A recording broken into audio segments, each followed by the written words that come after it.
Hello everyone, ಮತ್ತೊಮ್ಮೆ crayons ಟ್ಯಾರೋಗೆ ಸ್ವಾಗತ. ಇವತ್ತಿನ ರೀಡಿಂಗ್ನಲ್ಲಿ ನಿಮಗೆ ಪ್ರತಿದಿನ ನೆನಪಾಗುವ ವ್ಯಕ್ತಿಯಿಂದ ನಿಮಗೆ ಕಾಲ್ ಅಥವಾ ಮೆಸೇಜ್ ಬರಬಹುದಾ, ಆ ಒಂದು ಟಾಪಿಕ್ ತಗೊಂಡು ಇವತ್ತಿನ ರೀಡಿಂಗ್ ಶುರು ಮಾಡ್ತಾ ಇದ್ದೀನಿ. ಇದೊಂದು ಟೈಮ್ಲೆಸ್ ಜನರಲ್ ರೀಡಿಂಗ್ ಆಗಿರುತ್ತೆ, ಹಾಗೆ ಕಲೆಕ್ಟಿವ್ ಎನರ್ಜಿನಲ್ಲಿರುತ್ತೆ. ಯಾರ್ಯಾರು ನನಗೆ ಸಬ್ಸ್ಕ್ರೈಬ್ ಮಾಡ್ತಾ ಇದ್ದೀರಾ, ಕಮೆಂಟ್ಸ್ ಮಾಡ್ತಾ ಇದ್ದೀರಾ, lot of thanks to you. ಇದೊಂದು ಜನರಲ್ ರೀಡಿಂಗ್ ಆಗಿರುತ್ತೆ. ನಿಮ್ಮ ಲೈಫಲ್ಲಿ ಹೆಚ್ಚಿನ ಕ್ಲಾರಿಟಿ ಬೇಕಿದ್ದರೆ, ಅಡ್ವೈಸ್ ಬೇಕಿದ್ದರೆ ನೀವು ಪರ್ಸ್ನಲ್ ರೀಡಿಂಗ್ ತಗೋಬಹುದು. ಹಾಗೆ ನನ್ನ ಹಳೆ ವಿಡಿಯೋಗಳನ್ನ ಸಹ ನೋಡಬಹುದು. ಇದು ಟೈಮ್ಲೆಸ್ ಆಗಿರುತ್ತೆ, ನೀವು ಯಾವಾಗ ನೋಡಿದ್ರೂ ಅನ್ವಯಿಸುತ್ತೆ. ಈಗ ಇದಕ್ಕೆ ಏನು ಕಾರ್ಡ್ಸ್ ಬರುತ್ತೆ ನೋಡೋಣ. ಅಕಸ್ಮಾತ್ತಾಗಿ ಅವರು ನಿಮಗೆ ಕಾಲ್ ಅಥವಾ ಮೆಸೇಜ್ ಮಾಡಬಹುದಾ? ಇಲ್ಲಿ ಕಂಪ್ಲೀಷನ್ ಮತ್ತು ಗಾಸಿಪ್, ಅಕ್ಸೆಪ್ಟೆನ್ಸ್. ಇಬ್ಬರಲ್ಲೂ ಏನೋ ಮಿಸ್ಅಂಡರ್ಸ್ಟ್ಯಾಂಡಿಂಗ್ಸ್ ಇತ್ತು. ನಿಮ್ಮ ಬಗ್ಗೆ ಅವ್ರ ಮನಸ್ಸಲ್ಲಿ ಏನೇನೋ ತಪ್ಪು ಕಲ್ಪನೆಗಳಿತ್ತು. ಯಾರ್ದೋ ಮಾತೆಲ್ಲ ಕೇಳ್ತಾ ಇದ್ರು. ಹಾಗಿರೋದ್ರಿಂದ ಮನಸ್ಸು ಡಿಸ್ಟರ್ಬ್ ಆಗಿತ್ತು. ಯಾವುದೋ ಕಂಟ್ರೋಲಿಂಗ್ ಎನರ್ಜಿ ಇತ್ತು. ಹಾಗಿರೋದ್ರಿಂದ ಈ ಕನೆಕ್ಷನಲ್ಲಿ ನೆಗೆಟಿವಿಟಿ ಇತ್ತು. ನೀವು ಇಷ್ಟ ಇದ್ರೂ ನಿಮ್ಮ ಜೊತೆ ಅಂಥ ಕಮ್ಯುನಿಕೇಷನ್ ಇರಲಿಲ್ಲ. ಸೈಲೆಂಟ್ ಆಗಿದ್ರು. ನೀವೆಷ್ಟೇ ಪ್ರಯತ್ನ ಮಾಡಿದ್ರೂ ಅವ್ರ ಕಡೆಯಿಂದ ಯಾವುದೇ ಉತ್ತರ ಇರಲಿಲ್ಲ. ಅದು ನಿಮಗೆ ಯೋಚನೆ ಆಗಿತ್ತು. ಮುರಿದು ಹೋಗ್ತಾ ಇರೋ ಸಂಬಂಧನ ಉಳಿಸ್ಕೊಳ್ಳೋಕ್ಕೆ ಪ್ರಯತ್ನ ಪಡಬೇಕು, ನಿಜ. ಅದನ್ನು ಉಳಿಸ್ಕೊಳ್ಳೋ ಉದ್ದೇಶ ಇಬ್ರಿಗೂ ಇರಬೇಕು ಅಲ್ವಾ? ಇಲ್ದಿದ್ರೆ ಆ ಪ್ರಯತ್ನಕ್ಕೆ ಅರ್ಥ ಇಲ್ಲ. ಈ ವ್ಯಕ್ತಿಗೆ ಈಗ ಬುದ್ಧಿ ಬಂದ ಹಾಗಿದೆ. ಯಾರ್ಯಾರ್ದೋ ಮಾತನ್ನು ಕೇಳಿಕೊಂಡು ನಿಮ್ಮನ್ನು ದೂರ ಮಾಡ್ಕೊಂಡಿದ್ರು. ಏನೇನೋ ತಪ್ಪು ಕಲ್ಪನೆಗಳಿತ್ತು. ಇದಕ್ಕೆ ಇಲ್ಲಿಂದ ಒಂದು ಕಾರ್ಡ್ ನೋಡೋಣ, ಏನು ಬರುತ್ತೆ. ಯು ಆರ್ ಮೈ ಸ್ಟ್ರೆಂತ್ ಅಂತ ನೀವು ಹೇಳ್ತಾ ಇದ್ದೀರಾ. I am just yours, stop doubting on me ಅನ್ನೋದು ಬರ್ತಾ ಇದೆ. ನೀವು ಅವರನ್ನು ತುಂಬ ನಂಬ್ಕೊಂಡಿದ್ದೀರಾ. ನಿಮ್ಮ ಸ್ಟ್ರೆಂತ್ ಆಗಿದ್ದಾರೆ ಅವರು. ಅವರಿಂದ ನಿಮಗೇನೋ ಪಾಸಿಟಿವಿಟಿ ಇದೆ. ನೀವು ಅವ್ರನ್ನ ಮನಸ್ಸಿಗೆ ತುಂಬ ಹಚ್ಕೊಂಡಿದ್ದೀರಾ. ಅವ್ರ ನೆನಪುಗಳು ನಿಮ್ಗೆ ಆಗಾಗ ಬರ್ತಾ ಇರುತ್ತೆ. ಅವರನ್ನು ಮರಿಬೇಕು ಅಂತ ಅನ್ನಿಸ್ತಾ ಇಲ್ಲ ನಿಮಗೆ. ನಿಮ್ಮ ಮೇಲೆ ಅನುಮಾನ ಪಡೋದು, ನಿಮ್ಮನ್ನು ಡೌಟ್ ಪಡೋದು ನಿಮ್ಗೆ ಇಷ್ಟ ಆಗ್ತಾ ಇಲ್ಲ. ಎಷ್ಟೋ ಸರಿ ಅದನ್ನೆಲ್ಲ ಕ್ಲಿಯರ್ ಮಾಡ್ಕೊಳ್ಳೋ ಪ್ರಯತ್ನ ಮಾಡಿದ್ದೀರಾ. ಶುರುವಿನಲ್ಲಿ ಆ ವ್ಯಕ್ತಿ ಏನೂ ಕೇಳಿಸ್ಕೊತಾ ಇರಲಿಲ್ಲ. ಕೆಲವು ಸರಿ ಸಮಯ, ಸ್ನೇಹ, ಸಂಬಂಧಗಳ ಬೆಲೆ ಗೊತ್ತಾಗಲ್ಲ. ಕಳ್ಕೊಂಡಾಗ ಮಾತ್ರ ಅದ್ರ ಬೆಲೆ ಗೊತ್ತಾಗೋದು. ಅವ್ರ ಮನಸ್ಸು ನಿಮ್ಮ ಬಗ್ಗೆ ಯೋಚನೆ ಮಾಡ್ತಾ ಇದೆ. ನಾನು ತಪ್ಪು ಡಿಸಿಷನ್ ತಗೊಂಡ, ಯಾರ್ಯಾರ್ದೋ ಮಾತು ಕೇಳಿದ್ದೀನಾ, ಹಾಗೆಲ್ಲ ಅವ್ರಿಗೆ ಯೋಚನೆ ಆಗ್ತಾ ಇದೆ. ಈ ಕನೆಕ್ಷನಲ್ಲಿ ಮಿಸ್ಅಂಡರ್ಸ್ಟ್ಯಾಂಡಿಂಗ್ಸ್ ಬರೋಕ್ಕೆ ಯಾರೋ ಬೇರೆ ವ್ಯಕ್ತಿಗಳ ಕಾರಣ ಅನ್ನೋದಿದೆ. ಈ ಕನೆಕ್ಷನ್ ತಾನಾಗಿ ಹಾಳಾಗಿಲ್ಲ. ಅವರ ವರ್ತನೆಯಿಂದ ನಿಮಗೆ ಬೇಜಾರಾಗಿದೆ. ಆದ್ರೂ ಆ ವ್ಯಕ್ತಿನ ಬಿಟ್ಕೊಟ್ಟಿಲ್ಲ. ಅವ್ರ ನೆನಪುಗಳಿಂದ ನೀವು ಆಚೆ ಬಂದಿಲ್ಲ. ಇದಕ್ಕೆ ಟ್ಯಾರೋ ಕಾರ್ಡ್ಸಿಂದ ಏನು ಬರುತ್ತೆ ನೋಡೋಣ. ಇಲ್ಲೊಂದು ನೈಟ್ ಆಫ್ ವ್ಯಾಂಡ್ಸ್ ಬರ್ತಾ ಇದೆ. ಹಾಗೆ 5 ಆಫ್ ಸಾರ್ಟ್ಸ್ ಇದೆ, 8 ಆಫ್ ಕಪ್ಸ್, ಮತ್ತೊಂದು 5 ಆಫ್ ಕಪ್ಸ್. ಇಲ್ಲೊಂದು ಹೆರೋಫೆಂಟ್ ಬರ್ತಾ ಇದೆ. ಹಾಗೆ ಚಾರಿಯಟ್ ಕಾರ್ಡ್ ಇದೆ. ಇಲ್ಲೇನೋ ಸುಳ್ಳು ಹೇಳಿ ನಿಮ್ಮಿಂದ ದೂರ ಆಗಿದ್ದಾರೆ ಅವರು. ಆಮೇಲೆ ಏನೋ ರಿಗ್ರೆಟ್ಸ್ ಇದೆ. ನಾನು ಯಾಕೆ ಈ ಥರ ಮಾಡಿದೆ ಹಾಗನ್ನಿಸ್ತಾ ಇದೆ. ಇಬ್ಬರಲ್ಲೂ ಏನೋ ಡಿಫ್ರೆನ್ಸಸ್ ಇತ್ತು. ಆಗಾಗ ಮಾತುಕತೆಗಳು ನಡೀತಾ ಇತ್ತು. ಈ ಕನೆಕ್ಷನಲ್ಲಿ ಅಂಥ ಸೀರಿಯಸ್ನೆಸ್ ಇರಲಿಲ್ಲ. ನಿಮ್ಮ ಬಗ್ಗೆ ನಿಜವಾದ ಭಾವನೆಗಳಿರಲಿಲ್ಲ. ಇಲ್ಲಿ ಗ್ರ್ಯಾಜುವಲ್ ಆಗಿ ನಿಮ್ಮ ಮೇಲೆ ಅಟ್ಯಾಚ್ಮೆಂಟ್ ಬೆಳೆದಿದೆ ಅಂತ ಅನ್ನಿಸ್ತಾ ಇದೆ ಈ ವ್ಯಕ್ತಿಗೆ. ಈಗ ನಿಮ್ಮ ನೆನಪುಗಳು ಬರ್ತಾ ಇದೆ. ನಿಮ್ಮ ಜೊತೆ ಕಳೆದಂಥ ದಿನಗಳು ಅವೆಲ್ಲ ಈಗ ನೆನಪಾಗ್ತಾ ಇದೆ. ಯಾರ್ದೋ ಮಾತು ಕೇಳಿ ತಪ್ಪು ಮಾಡಿಕೊಂಡೆ ಅಂತ ಅನ್ನಿಸ್ತಾ ಇದೆ. ನಿಮ್ಮನ್ನು ಮಾತಾಡಿಸ್ಬೇಕು ಅನಿಸ್ತಾ ಇದೆ, ಕಾಲ್ ಮಾಡಬೇಕು, ಮೆಸೇಜ್ ಮಾಡಬೇಕು ಹಾಗನ್ಸಿದ್ರೂ ಏನೋ ಈಗೋ ಇದೆ. ಎಷ್ಟೋ ಸರಿ ನಿಮ್ಮನ್ನು ಹರ್ಟ್ ಮಾಡಿರೋದಿದೆ. ಇಷ್ಟೆಲ್ಲ ಆದಮೇಲೆ ಮತ್ತೆ ನೀವು ಅವ್ರನ್ನ ಅಕ್ಸೆಪ್ಟ್ ಮಾಡ್ಕೋತೀರೋ ಇಲ್ವೋ, ಹಾಗೆ ಮನಸ್ಸು ಕನ್ಫ್ಯೂಷನಲ್ಲಿದೆ. ಈ ಎಲ್ಲ ಡಿಸ್ಟರ್ಬೆನ್ಸ್ ಅಥವಾ ಮಿಸ್ಅಂಡರ್ಸ್ಟ್ಯಾಂಡಿಂಗ್ಸ್ ಕೊನೆ ಆಗಬೇಕು ಅನ್ನೋ ಮನಸ್ಸಿದೆ ಅವ್ರಿಗೆ.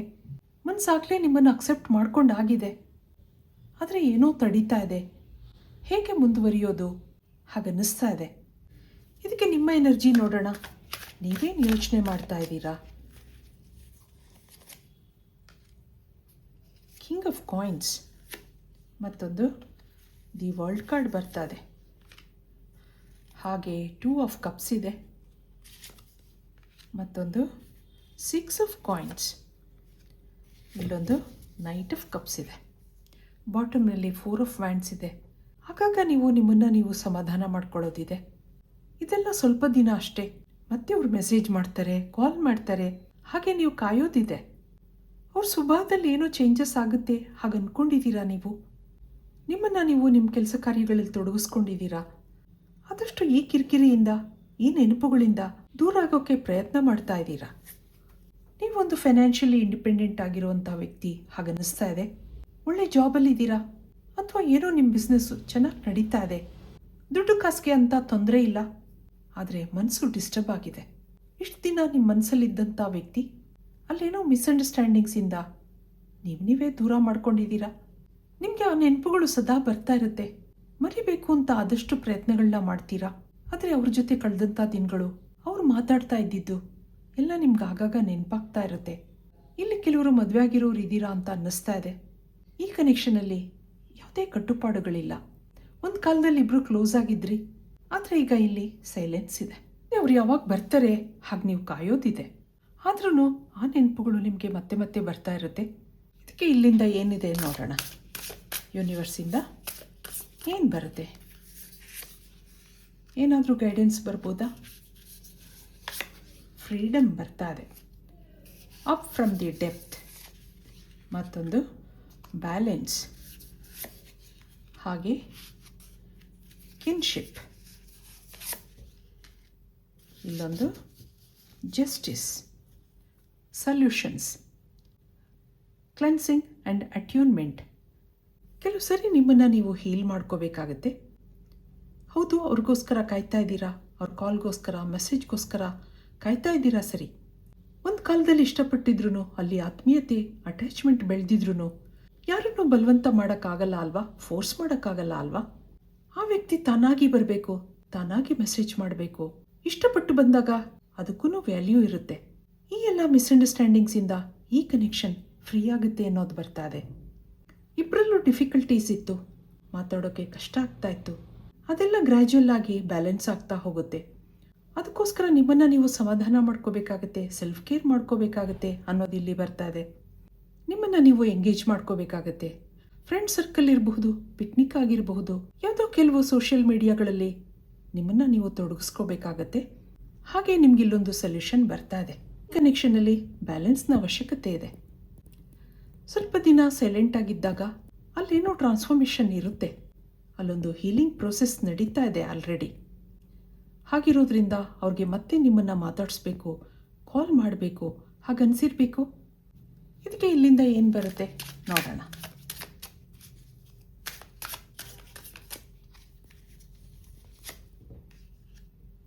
ಟ್ರೂ ಲವ್ ನೋಡಿದ್ರಾ?